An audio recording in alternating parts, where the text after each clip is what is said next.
O José Satírio, irmãos, é do nosso ministério, cooperava no campo de Tupã, e eu me recordo ainda, com muita nitidez, o dia que ele veio falar com o pastor Cícero, e veio contar a experiência que ele teve com Deus com relação à sua ida para a Colômbia. Você não conhecia a Colômbia? Deus lhe mandou para a Colômbia. Está há 48 anos ali. Glória a Jesus. Aleluia. E Deus o tem abençoado como um pregador já a esta altura internacional. Tem uma obra, se expandiu não só pelo país, pela Colômbia, mas na Venezuela e em tantos outros países. Quem sabe ele vai nos falar alguma coisa. Pastor Satírio, por gentileza. Muito obrigado, pastor. Amém. Sou honrado pela vida e as palavras que o pastor José Wellington me dá. A paz do Senhor para todos. Levante a sua mão e vamos dar graças ao Senhor, soberano Deus e Pai. Essa é uma noite de inspiração, uma noite de louvor, uma noite de entrega, também uma noite de esperança. É uma noite em que o teu povo, teus filhos vêm porque precisa de ouvir a tua palavra. E tu tens resposta para cada um, para cada família, para cada obreiro, para cada líder que está aqui. Fala conosco, Deus, em nome de Jesus. Amém. Eu disse amém. Pode sentar. Pastor José Wellington, muito obrigado. Vim no Belém ver o senhor, estar com o senhor, com o pastor Dueto, com os pastores, é uma riqueza para a gente. Faz já 5 anos que eu não vinha na escola bíblica, e retornando nela, depois de tudo que já passou, que foi pandemia e outras coisas, nós precisamos sentar na mesa para comer, não é? E aqui a gente recebe pão fresco, pão quente, e satisfaz a nossa alma. Amém? Esse ano eu tive também a oportunidade de mover-me assim ao Brasil, como 2 vezes, essa seria a terceira, e a passada foi em Três Lagoas. Eu vi o povo de Três Lagoas aqui, bênção do Senhor, ainda fiquei com aquele sabor de lá, hein?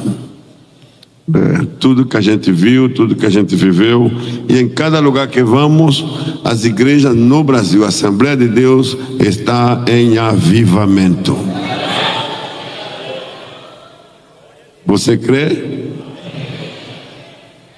O pastor falou que eu estou há 48 anos na Colômbia, e nesses 48 anos Deus tem feito muitas coisas.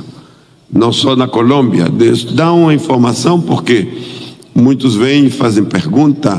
Entenda que a igreja da Colômbia é a extensão do Belém lá. Quando saímos com a bênção, saímos com o empoderamento, a autoridade que nos foi dada ministerialmente para fazer o trabalho do Senhor ali. E o que Deus tem feito ali é o resultado da oração, das orações de todos que têm me acompanhado no tempo. A igreja que começou numa garagem, hoje ela, dentro não chama estado, lá é departamento, que tem 40 municípios. E em cada município nós já temos uma congregação, e somos 89 congregações dentro daquela área, e mais 45 congregações na área metropolitana. Quer dizer que é mais de 120 congregações no estado, podíamos pensar assim, que são pequenos. E logo do país, e do país ao mundo, fazendo hoje contas que são real 720 igrejas nascidas, que estão servindo ao Senhor de diferentes maneiras. Pode louvar ao Senhor por isso. Pastor, essa é a resposta do seu trabalho, do seu esforço e do ministério. Mas a obra insigne, ela está no Himalaia, porque o Himalaia é uma das cordilheiras mais altas do mundo. E ali tem países que são inalcançáveis por causa do budismo e também da religião hindu e outras pelos muçulmanos. Deus nos levou para lá no ano 95 e ali se iniciou um trabalho com muita dificuldade por idioma, por costume, por cultura e por tudo. Mas o Senhor que manda, Ele tem propósito. E então, no propósito de Deus, igual que passa no Atos dos Apóstolos, as pedras se romperam, a incredulidade, a indiferença, e Cristo entrou. E o Butão, que era o reino do dragão, a terra onde Deus não era conhecido, hoje tem 70 igrejas. Não são grandes igrejas, são congregações que o número delas, dependendo dos lugares onde estão, é 40, 50, 70, 100, até 200 ou 300 pessoas. O importante é que o povo budista convertido, eles mostram uma fé genuína, uma entrega ao Senhor. Eles agradecem a Deus por saber que no Senhor Jesus há esperança. Eles vêm trazendo uma tradição de muitos séculos sobre o budismo, castas, reencarnação, e aí o medo, o temor enorme de morrer e reencarnar numa serpente, reencarnar num cachorro, reencarnar em qualquer coisa. Mas quando ver a Jesus, eles entendem que não vai reencarnar, eles vão ressuscitar. E a ressurreição, ela não diminui, ela aumenta. Porque sai de um corpo corruptível a um corpo incorruptível. E quando eles entendem isso, precisa ver a mudança nas suas expressões, nos seus rostos, o choro, a gratidão que tem. Então, eu deixo essa informação com a Igreja do Senhor. Logo nós estamos no Nepal, nós estamos no norte da Índia, nós estamos na fronteira com o Tibete. E nesses lugares, cada lugar está a presença da igreja. Deus nos permite também chegar na África. Estamos em Malawi, na fronteira entre Malawi e Moçambique, numa cidade chamada Murumbala, na zona de Zambésia. E ali, atendendo crianças que foram afetadas por um grande ciclone que devastou o povoado e ficou mais de 40 crianças órfãs. Deus nos mandou protegê-las e também as famílias, e com ela, pois, nasce a obra do Senhor. Há 7 congregações nascendo e crescendo, e 800 crianças sendo atendidas. Então louvamos a Deus por isso. Quando se lembrar na oração, ponha o meu nome. Eu preciso das vossas orações. Muitos pastores perguntam se eu tenho livros, se escrevi outros livros. Eu não sou escritor, mas com esforço eu procuro pôr algumas impressões escritas para favorecer a liderança e, sobretudo, quem gosta e ama as missões. E o terceiro livro escrito, lançado pela Casa Publicadora, é Força em Movimento. Está à disposição dos irmãos. É um livro que apenas tem 110 ou 120 páginas, e aí há um conteúdo onde expressamos aquilo que temos vivido na obra do Senhor, no ministério. Uma coisa é ter metas, outra coisa é ter vontade, planos, e outra coisa é saber como chegar na meta e fazer o que temos que fazer. Nesse livro eu procuro explicar algumas coisas e mostrar também algumas evidências que é possível alcançar fazendo missões. Diga comigo: missões é amor, alcance e risco. O que é missões? Vamos dizer de novo: missões é amor, alcance e risco. Muito bem. Então, dito isso, vamos para a palavra do Senhor. Orava o que eu devia dizer essa noite, entendendo que são as congregações que vêm. Estamos numa escola bíblica. Durante o dia, os pastores e líderes estão aqui e recebem o que a palavra do Senhor nos dá. Mas a igreja, quando vem à noite, ela faz parte também da escola bíblica. E as mensagens que são entregadas, ela conecta, não é, as congregações com o que está passando aqui durante o dia. É a inspiração da palavra. E eu quero propor um tema para vocês com esse título: compromete-te com o teu futuro. Compromete-te com o teu futuro. De que vamos falar? Ok. Me adianto para pedir desculpa pelo meu português, né, que já não é português, é uma mistura. Às vezes muitas palavras fogem e combinam o português com o espanhol, e algumas pessoas dizem: o senhor já não fala português. Digo: intento. Eu estou há 48 anos falando espanhol, assim que quando eu chego aqui, como eu cheguei ontem, é um pouquinho complicado sair do molde do espanhol e entrar em português. Mas eu entendo. Se falhar alguma coisa, diz: a culpa é do espanhol. Números capítulo 14, verso 24. Porém, o meu servo Caleb,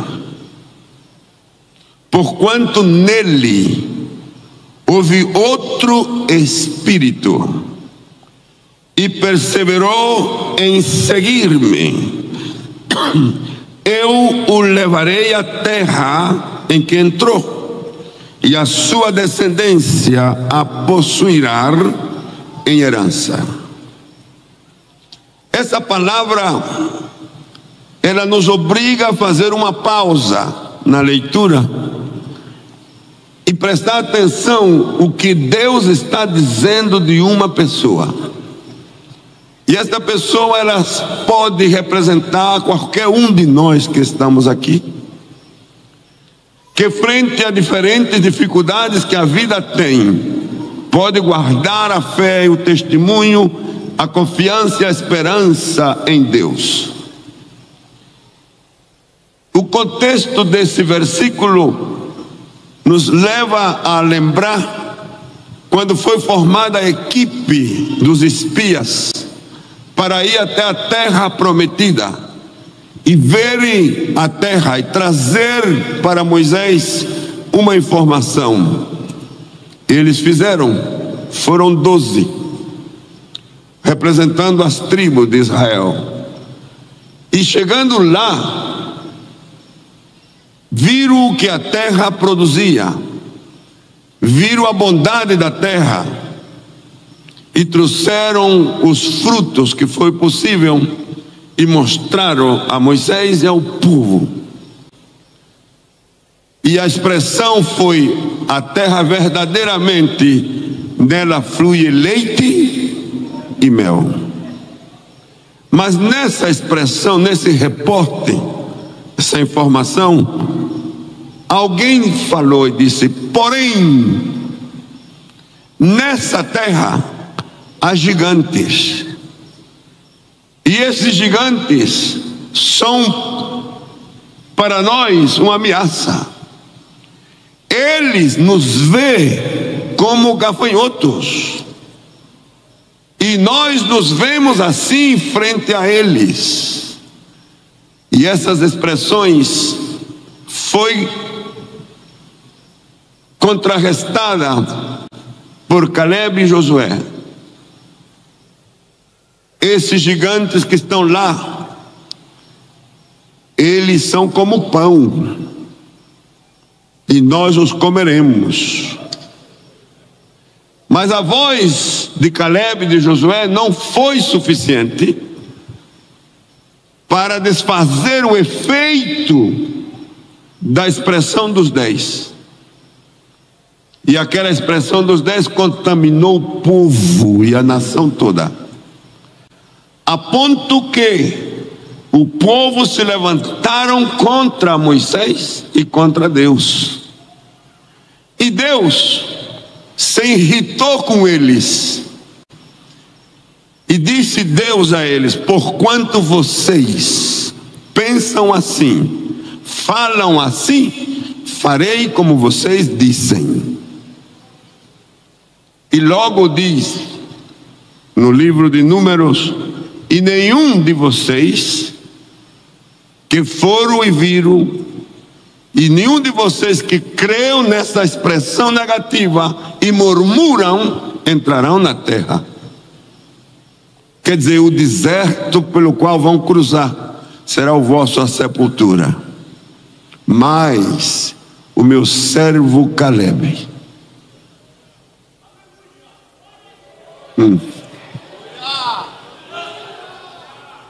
na cama na chorava aqui, amados. Mas, esse é Deus falando, mas o meu servo Caleb, porquanto nele houve outro espírito, ele entrará na terra, e eu darei a terra que ele pisou a ele e a sua descendência. E ficou escrito, e Caleb ouviu essa palavra e guardou. Diga comigo: guardou. E esperou, e esperou, e esperou, crendo no seu futuro. Eu tenho futuro. E eu gostaria, com essa expressão de que eu tenho futuro, provocar em todos que estão aqui a que diga comigo: eu tenho futuro. Diga: eu tenho futuro. Outra vez: eu tenho futuro. Na terceira vez algo vai acontecer dentro de você. Diga: eu tenho futuro.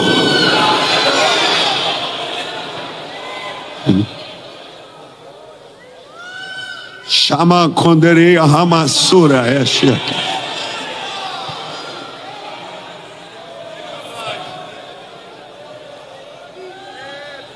E quando você tem futuro, você não tem passado. Mas como assim, pastor? Como que eu não tenho passado? Quando Deus abre a porta para você ver o seu futuro, o seu passado fica arquivado. Arquivo morto.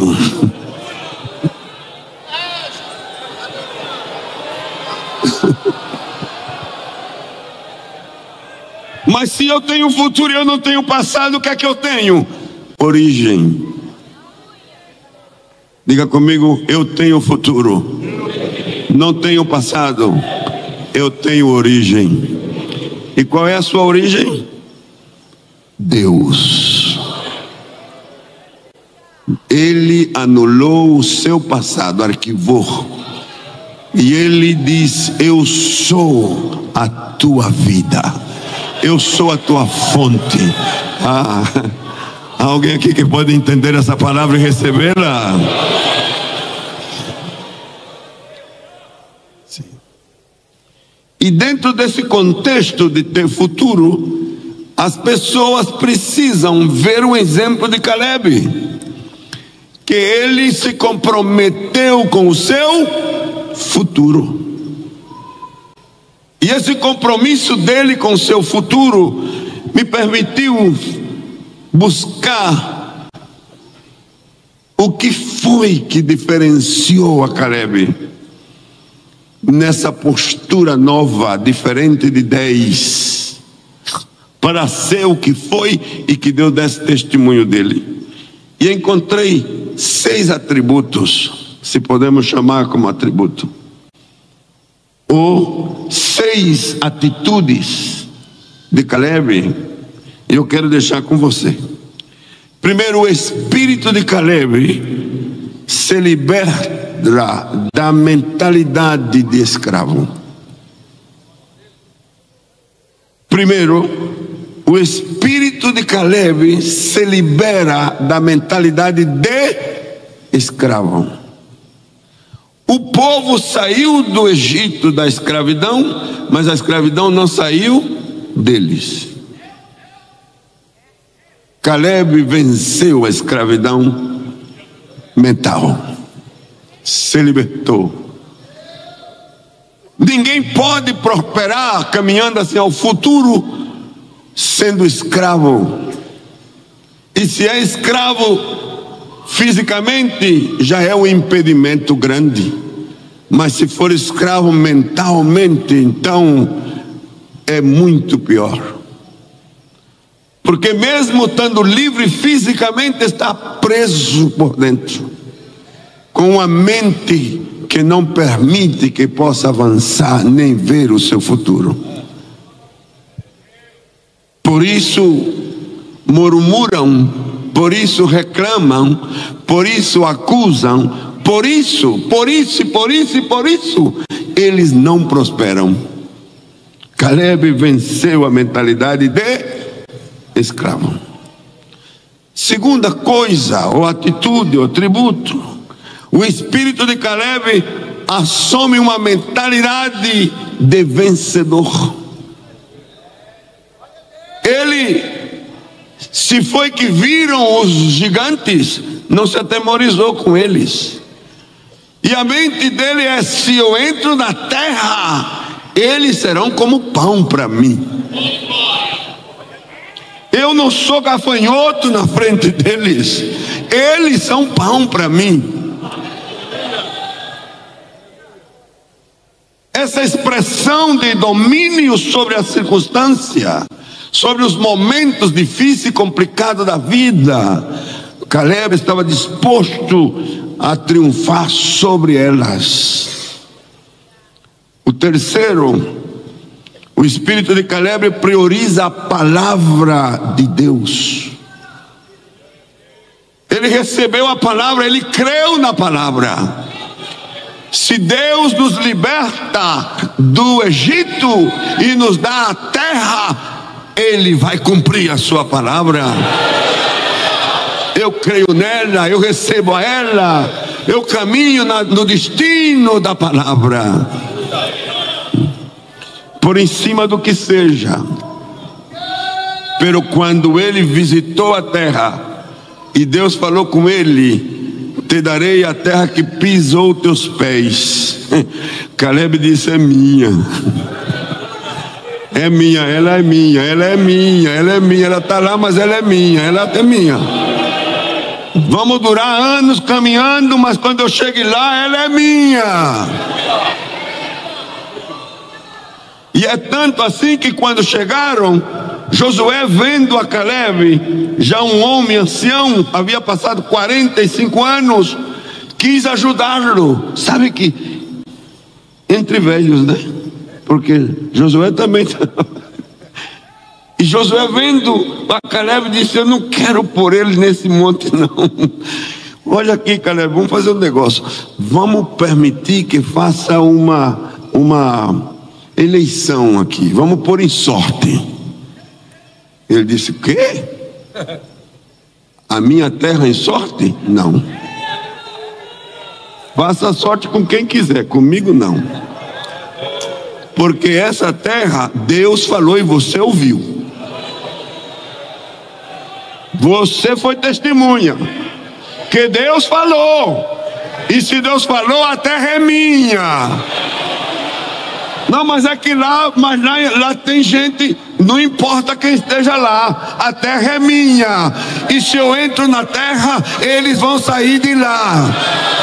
Porque a terra é minha. Há alguém aqui que pode dizer: a terra é minha? Aleluia.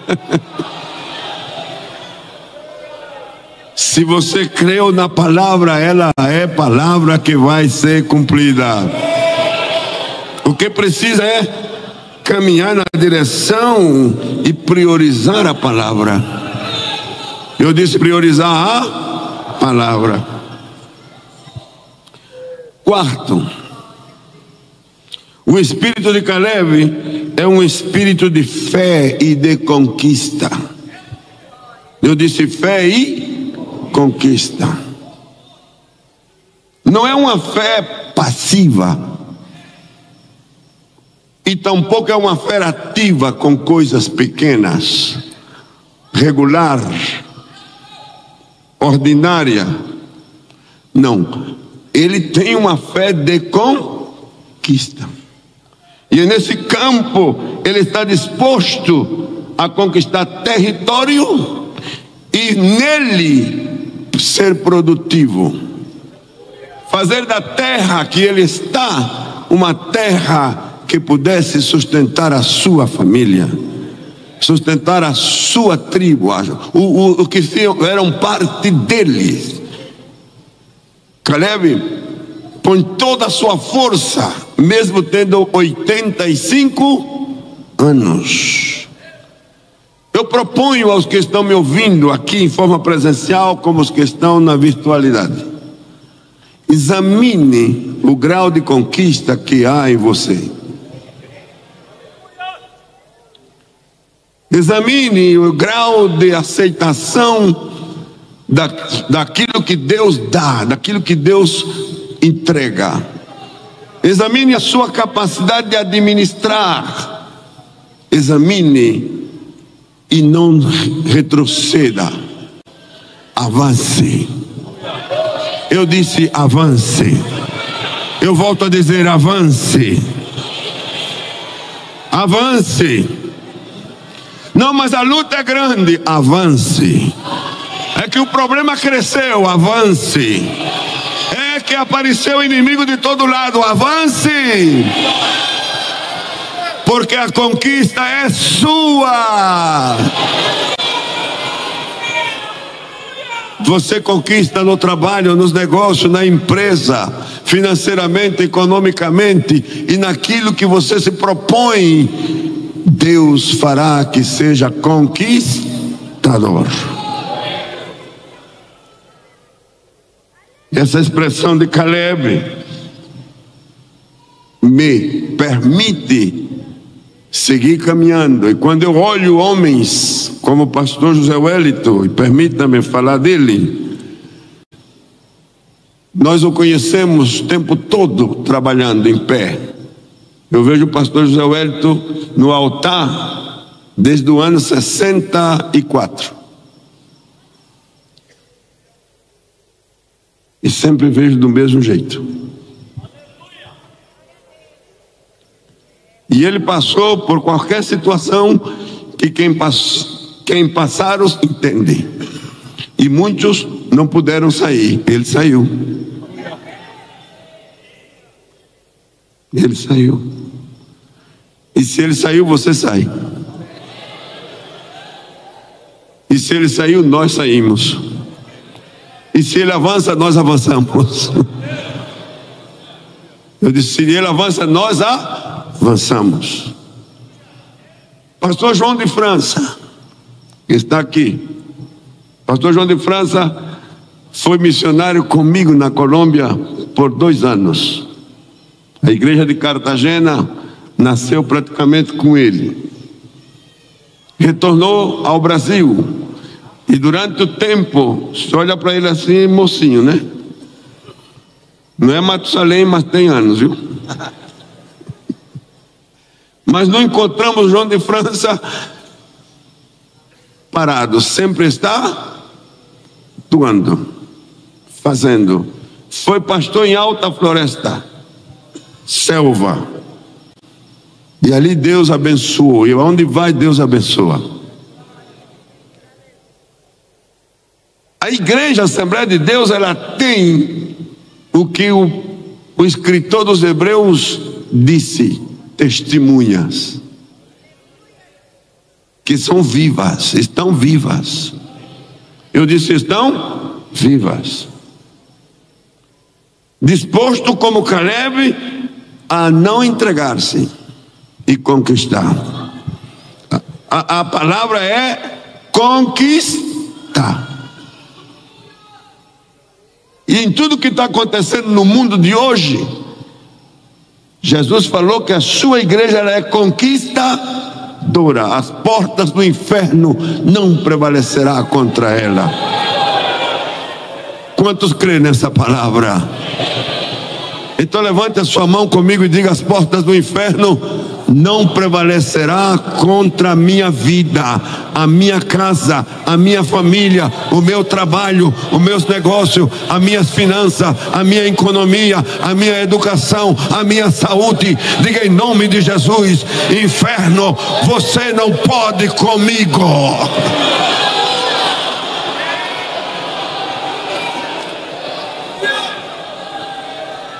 E se Satanás se apresenta a você, diga: Satanás, você sabe que eu sei que você está vencido. Você sabe que eu sei que você está debaixo dos meus pés.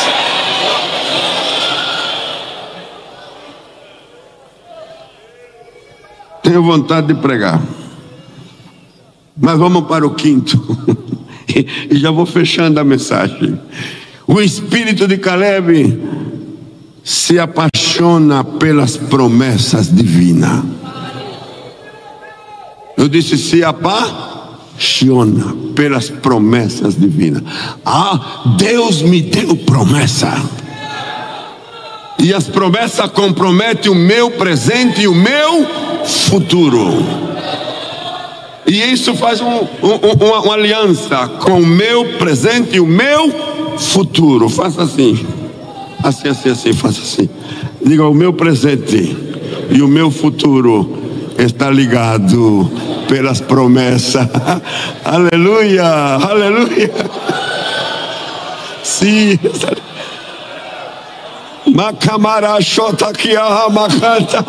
Sim, está ligado.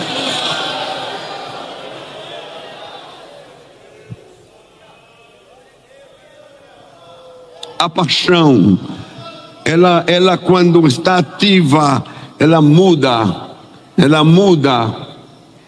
o nível das expressões nossa, verbal, corporal, visual, e de todas as maneiras, pensamento, tudo muda. Tenho algumas perguntas. Qual é o nível de paixão em você?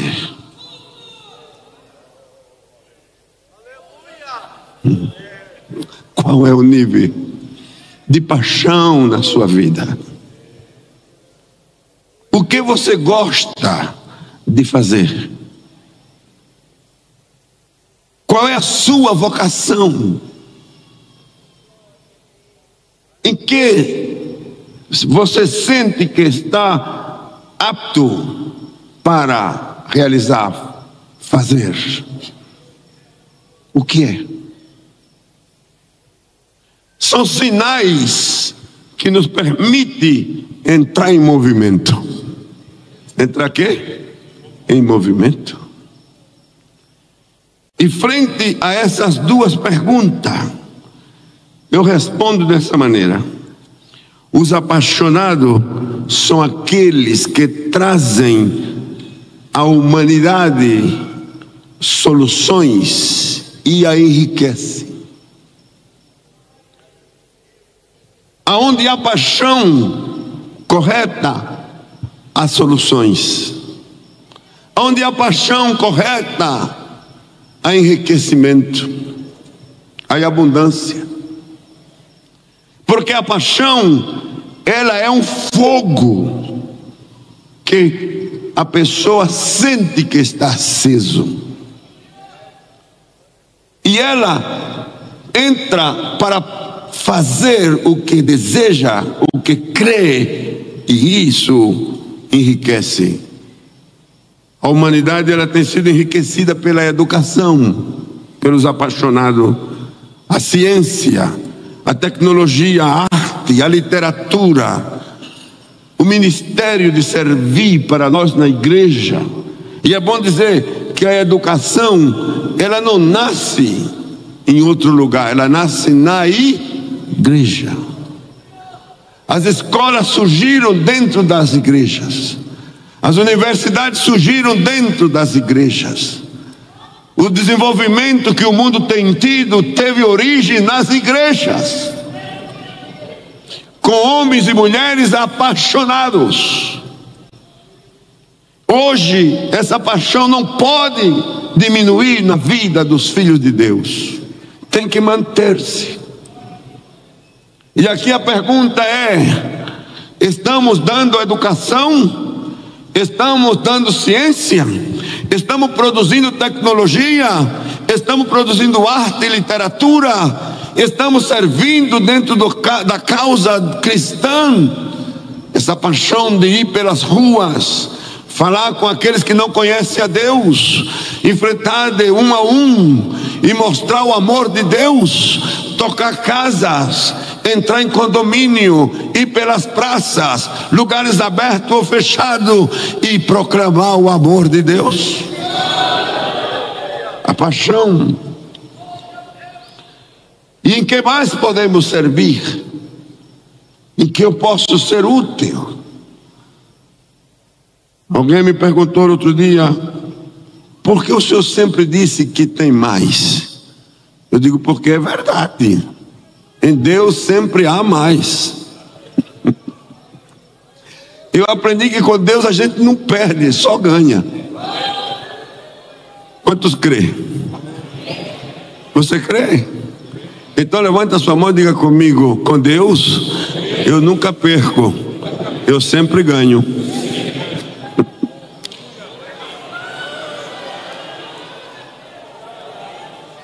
Sempre ganho. E a maneira de ganhar são diversas. E nas áreas na qual nos envolvemos, Deus vai mostrar que é possível sair ganhador. Mas precisamos ter uma paixão que esteja funcionando, que esteja disposta a ir por mais.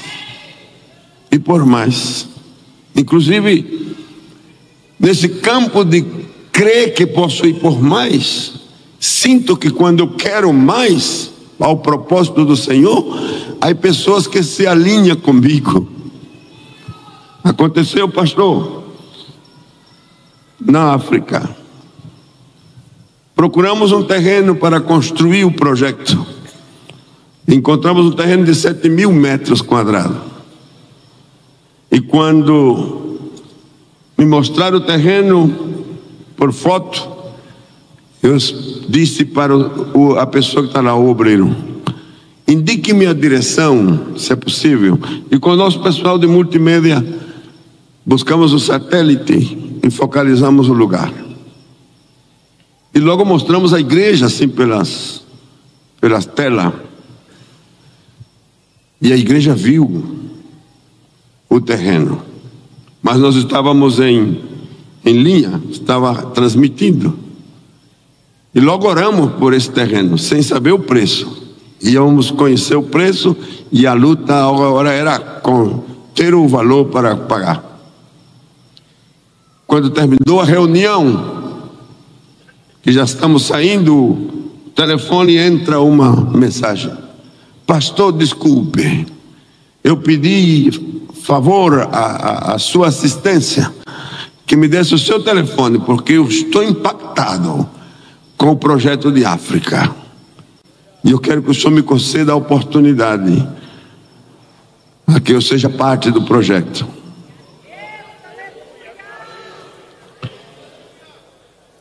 Eu disse: pois não, me alegrei também. E ele faz a pergunta clássica: quanto vale o terreno? Eu digo: meu filho, eu não tenho ainda esse valor. Nesse lugar, as famílias se reúnem, discutem se pode ou não pode vender. Então, eu espero essa semana ter esse valor. Pastor, quando tenha esse valor, por favor, me informa. Pois não. Voltei a falar com o pessoal lá. E na semana seguinte eu tenho o valor do terreno. Mas eu disse para o irmão: o terreno é 7.000 metros. Quer dizer que se você tem desejo de ajudar, pense que estamos falando de 7.000 metros. Ele disse: sim, senhor, estou consciente. Então agora eu tenho o preço do terreno. Chamo ele e digo: chama Davi Rodrigues. Disse: Davi, o terreno vale tanto. Muito bem, pastor, dê-me o número da conta.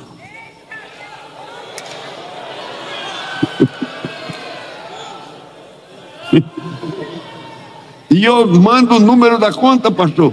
10 minutos o dinheiro estava na conta.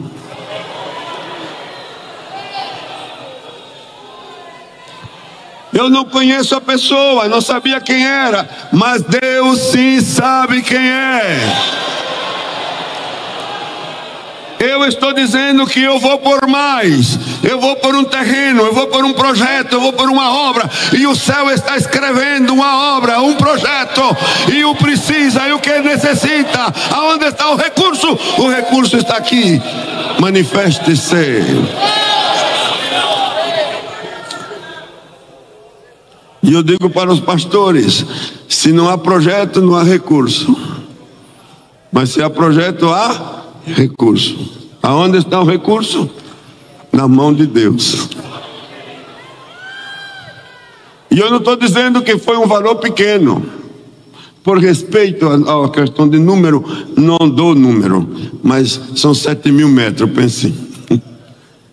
E vale dólares. Em 10 minutos o dinheiro estava na conta. E eu estava saltando. Glória a Deus.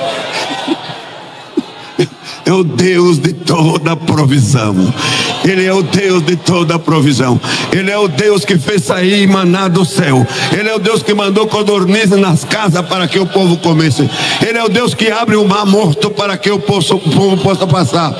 O mar vermelho, perdão, para que o povo possa passar. Ele é o Deus que move as montanhas. Essa noite Ele está aqui nesta casa. Ele está nesse lugar. Você crê? Aleluia. O espírito de Caleb é o sexto.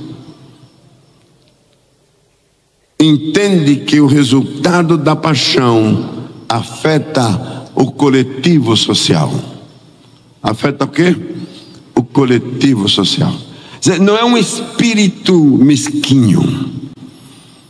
Não é de interesse só para ele. Quando ele se ativa, ele está pensando no coletivo. E Deus falou para ele: lembre-se que essa herança é para você e é para os seus filhos, é para a sua família, é para a sua descendência.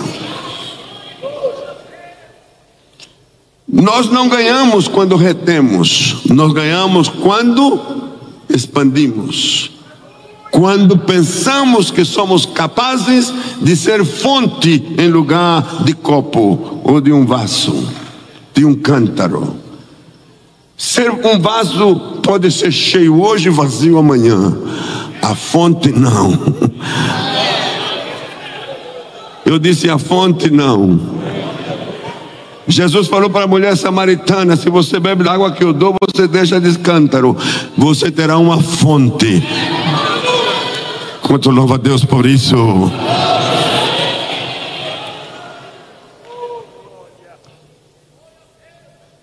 Sabe, fecho a mensagem com essas palavras.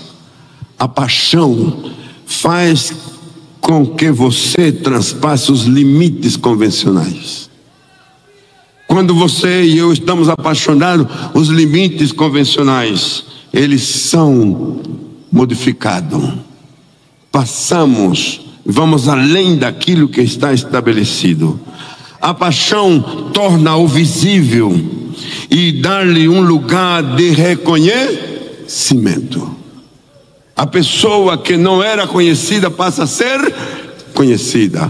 Os dons e os talentos que não foram vistos serão vistos. Os dons que estão escondidos, eles vão aparecer. Aleluia. Escutem, sou profeta nesse momento. Antes que termine o ano 23, Deus vai te surpreender.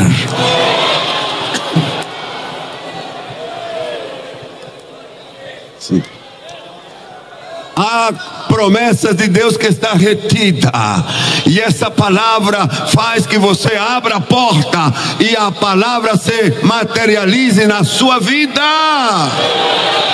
na sua casa, no seu trabalho, nos seus negócios, na sua empresa. A paixão não se pode delegar a outro. A paixão é da pessoa. Diga, é minha. Não espere que outros tenham paixão por você. É você e eu que temos que mostrar a nossa paixão. Quantos podem louvar a Deus por isso? Compromete-se com o seu futuro e com a realização das revelações que Deus lhe deu. Comprometa-se. Se Deus lhe revelou algo, creia. No ano 72, um jornal dizia: Butão, a terra do dragão, o reino onde Deus não é conhecido. Isso me impactou. E eu senti paixão pelo Butão. Orei pelo Butão. No ano 74, Deus me dá a visão da Colômbia. Eu senti paixão por Colômbia. Hoje, 48 anos depois de estar no campo e 50 depois da visão, eu estou no Butão. Eu estou na Colômbia. A paixão, a paixão, a paixão. Mas a paixão, ela não é externa, ela é interna. Ela é o quê? Interna. Em Provérbios 30, tem uma expressão que me chamou a atenção. Disse: 4 coisas pequenas que há na terra e são mais sábias que os sábios. Eu prestei atenção, digo, como é que pode ser coisa pequena mais sábia que os sábios? E olhei a primeira, a formiga. A segunda, o coelho. A terceira, o gafanhoto. E a quarta, a aranha. Onde é que está a sabedoria? Diz, ela trabalha no verão e provê a sua comida no verão. Ela não espera o inverno, porque se espera o inverno é tarde. Então a sabedoria da formiga é provisão antecipada, é futuro. O inverno vem e eu vou enfrentar o inverno. O inverno não vai destruir-me, não vai me acabar. É ao contrário, eu vou sobreviver nele. Eu vou vencer ele. Eu vou estar por em cima dele.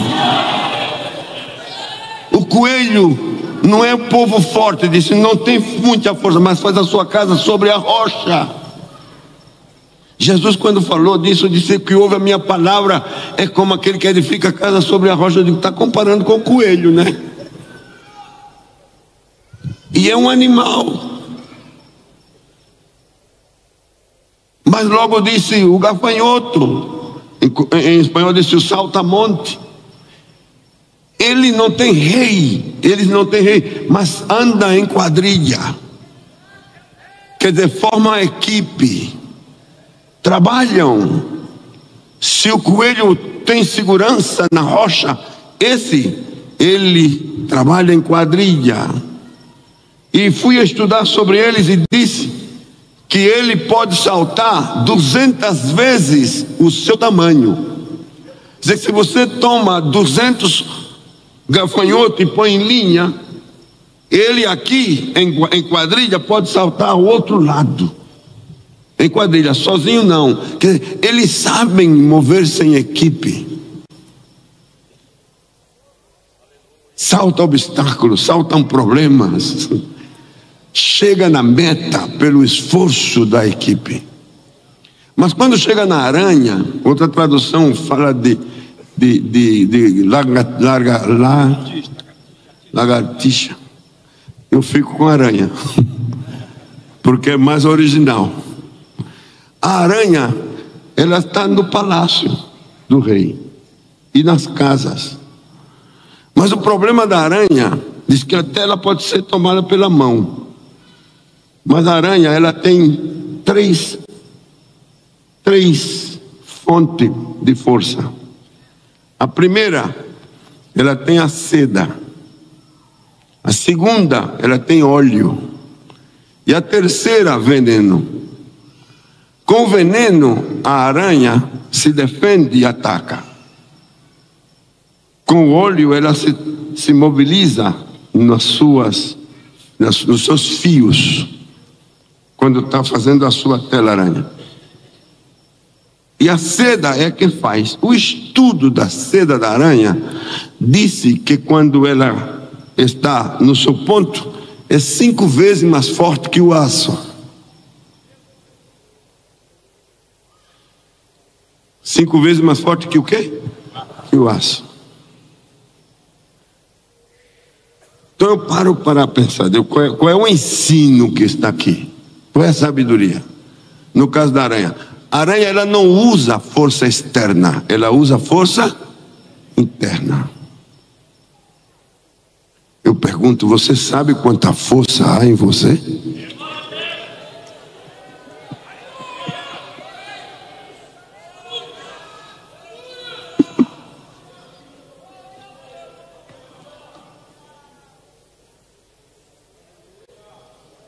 Eu faço silêncio por um pouco. Quanta força está contida dentro de você?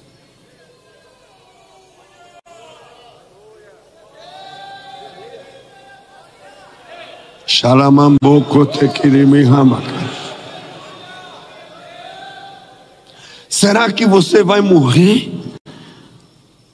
Vai para o sepulcro, seu corpo, sem usar a força que está dentro? Então eu creio que Deus lhe trouxe hoje aqui para isso, para que haja um despertar. Então volto com as perguntas: como alcançar a realização da revelação que Deus nos dá e pôr toda essa força interna em movimento? Primeiro, vença o que mata a paixão. Vença. E o que é, pastor, que mata a paixão? O seu ego. O ego, ele mata a paixão, ele destrui a paixão. Segundo, vença aqueles que não acreditam na sua paixão.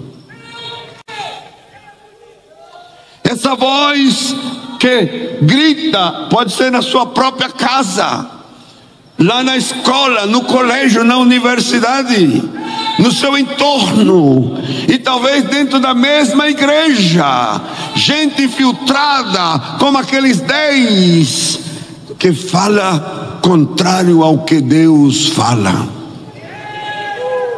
Eles são assassinos de paixão. Vença-os. Eu determinei na minha vida não permitir que eles entrem no meu cenário.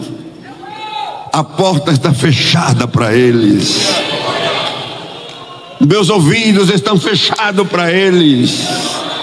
O meu cérebro está fechado para eles. As minhas neuronas estão fechadas para eles. E finalmente, persevere na sua paixão até alcançá-la. E você pode alcançar. Com a licença do pastor, eu quero orar com você. Fique de pé. Xarabaconto terimi canta camash. Idoro shobi aketo ramahansanda kiamas. Manconto coromanda rachete acamparaquias.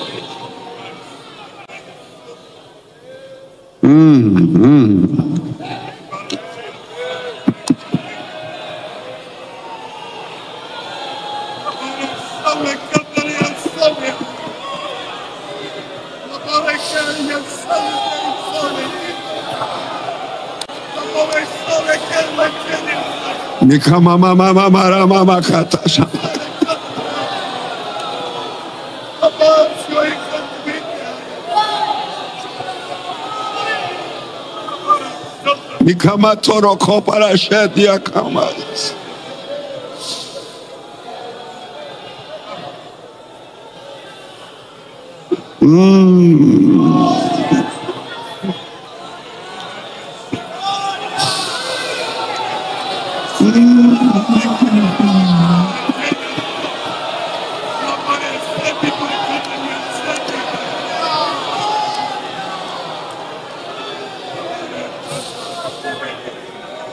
E caramba chorabaca taramaia coma.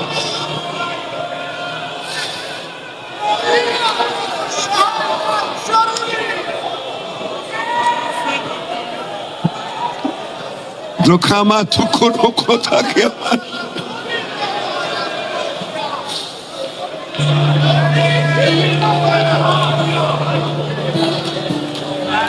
e camato corama cantama. E carama chorama cantama. E cama sarama horas.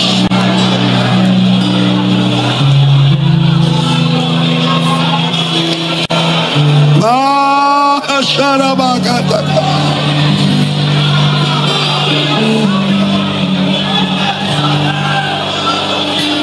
Brukentro berseria ma combina cheamas.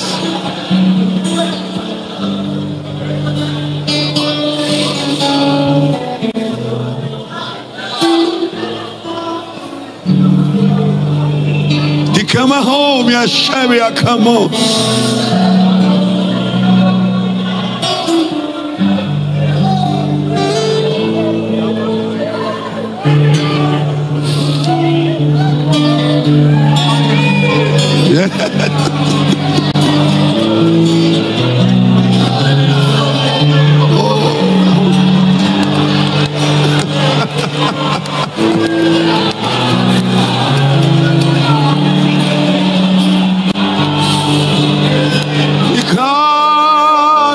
Sarabia Hamar. Oh, Rama Sumi Hamas. Ramatoko Robacanto Teria Hamar.